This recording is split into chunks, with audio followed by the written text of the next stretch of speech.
Pierre-Yves qu'on retrouve et qui veut nous parler de violence financière, de violence économique, parce que vous dites que ce que fait Donald Trump, pour revenir à lui encore une fois, c'est une stratégie de violence économique et psychologique. Oui, nous sommes au Canada victimes de violence, disons-le, c'est le bon terme à utiliser. Et je voulais énoncer quelques stratégies qu'on adopte au comportement humain et qui se rapportent à l'économie. Par exemple, présentement, Donald Trump fait ce qu'on appelle du gaslighting, hein. C'est-à-dire qu'il nous fait croire, en semant le doute dans notre esprit, à une réalité parallèle. Je donne un exemple. On laisse entrer trop de fentanyl au Canada, on le dit, c'est pas vrai, mais il le martèle. Alors, qu'est-ce qu'on fait, nous, en réaction? On accepte et on fait des renforcements de frontières. Après ça, ils disent on empêche les banques américaines de travailler au Canada. C'est pas vrai, mais ils sèment le doute dans l'esprit des gens. Ils disent on subventionne le Canada. C'est pas vrai. Donc, c'est du gaslighting. Au niveau économique, c'est ça qu'on fait, c'est psychologique, c'est une guerre.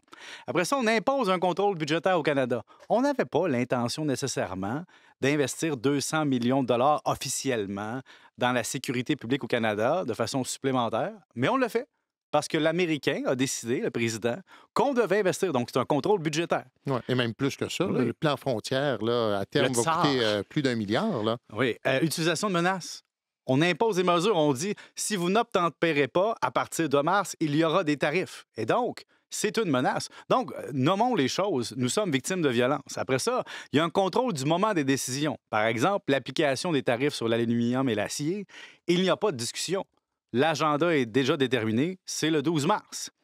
Après ça, on profite d'une position pour nous mettre en position d'asservissement. C'est-à-dire qu'on a négocié un accord Canada-États-Unis-Mexique, on l'a signé, donc on a pris des positions en fonction de ça. Nos entreprises ont investi pour le libre-échange, on fait des exportations, se sont mis en partenariat avec des entreprises américaines, des fournisseurs.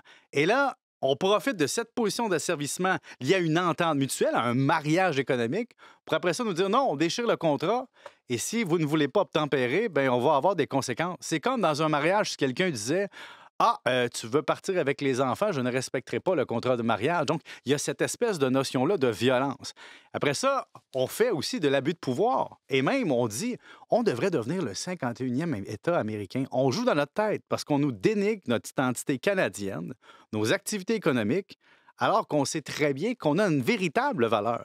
Parce que les intentions de M. Trump, on ne les connaît pas, on spécule. Est-ce que c'est le contrôle des ressources canadiennes, du protectionnisme américain, gagner du capital politique auprès des électeurs, renégocier l'entente de libre-échange d'avance, essayer de positionner les États-Unis dans une position plus puissante versus les alliés que présentement? Un peu de tout ça, peut-être. Mais un peu de tout ça. Mais le point est que nous avons une soixantaine de minéraux et de métaux qui sont importants, qui sont critiques, dont 31 que le Canada identifie comme critiques pour l'éolien, les batteries, les semi-conducteurs, les soins de santé, les alliages métalliques. Et donc, au Canada, ce qu'on a besoin, c'est aussi des capitaux pour développer ça.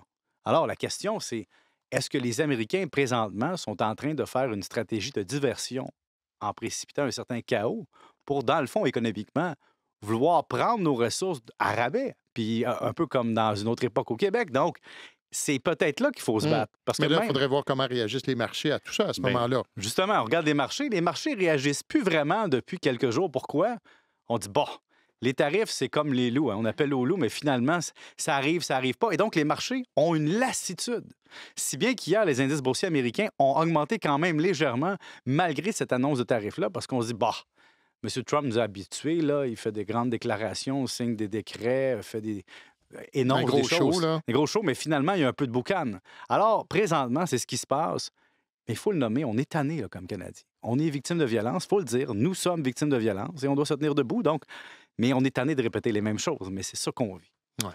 Bon, puisqu'on parle de ça, il faut dire que cette forme de violence-là que vous décrivez là, à l'échelle nationale, elle existe là, chez les individus. Oui. Par exemple, dans le couple. Là, on n'en parle d'ailleurs pas assez, mais ça existe, la violence financière. Et là, on arrive à la Saint-Valentin bientôt et je veux regarder ça quand même. Il ne faut pas tout définir comme violence, hein. Il y a des fois des actes de violence qui sont des orientations un peu violentes. Je vous donne un exemple. Si on vous impose un contrôle financier, c'est-à-dire qu'on contrôle les comptes, qu'on vous demande des comptes sur tout ce que vous dépensez, c'est une forme de violence. Mais une différence entre la violence et du contrôle budgétaire. Si vous dites, ah, il y a un 200 qui est passé dans le compte, c'est quoi ça? Ah, je suis allé à l'épicerie. OK, d'accord. C'est pas comme Tu es allé avec qui au café? Pourquoi? C'est qui cet ami-là? Ça, c'est une forme de violence. Si vous avez, par exemple, il y a des couples qui sont privés de leur carte d'identité, c'est-à-dire que pour poser un acte, il faut redemander la carte de crédit, redemander la carte d'assurance maladie. Ça, c'est évidemment une forme de violence pour contrôler les allées et venues de la personne. Des fois, on se met dans une position de dépendance forcée. Je donne un exemple. Il y a des gens qui contrôlent les déclarations de revenus, le budget, les dépenses, les entrées d'argent. Le conjoint ne sert qu'à aller travailler, mais ne contrôle aucunement les dépenses, n'a pas son mot à dire sur les objectifs. Il y a des gens aussi qui imposent des dépenses à l'autre. Exemple, je suis un conjoint, j'achète une super belle voiture, j'impose à l'autre de payer la moitié de la dépense, mais il n'y a aucun droit sur la voiture. C'est comme une dépense personnelle, mais imposée à l'autre. Il y a même des gens qui vont chercher des ponctions de dollars dans le compte du conjoint ou dans le compte conjoint. C'est-à-dire qu'on se saisit des ressources financières de l'autre pour son propre bien-être ou pour isoler l'autre. Alors, l'autre ne peut pas partir, ne peut pas dépenser et donc n'a pas de liberté. Des fois aussi... Là, c'est rendu fort, là, comme... Oui, mais il y a même des gens qui sont empêchés de travailler. On est au Québec, au Canada, il y a des gens dont le conjoint ou la conjointe, nommons les deux sexes, là, qui empêchent le conjoint de travailler, de dire non, tu vas rester à la maison, je vais travailler, voici notre modèle d'affaires, c'est ça et c'est tout.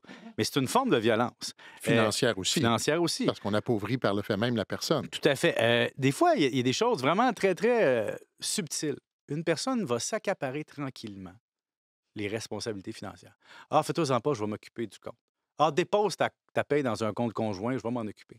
Ah, je renégocie un prêt hypothécaire, tu n'as pas besoin de regarder, j'ai réglé ça. Donc, on contrôle tranquillement, mais sûrement, l'ensemble de l'information. Et l'autre personne se dit un jour, mon Dieu, je n'ai plus le contrôle de ma vie parce que je ne sais plus ce qui se passe. Et l'autre décide et voit tout. Alors, ça devient, à un moment donné, une forme de prison virtuelle, mais c'est une vraie prison. Alors, quand est-ce que c'est de la violence? Quand est-ce que ça n'en est pas? Ouais, comment on fait là, pour... Il y a des si questions. on est victime, pour identifier là, qu'on l'est et après ça, réagir? Il y a une liste de questions. Par exemple, est-ce que vous éprouvez des frustrations de ne pas avoir de liberté financière? Est-ce que votre conjoint vous consulte pour des décisions importantes? Est-ce que vous avez votre propre compte de banque personnel ou non? Tout est rentré dans un compte que vous ne gérez pas. Est-ce que vous effectuez des dépenses personnelles sur votre carte selon votre propre gré avec une liberté d'action? Est-ce que vous avez accès aux déclarations fiscales du couple? Est-ce que vous avez sacrifié votre carrière pour votre conjoint sans avoir une compensation ou une protection?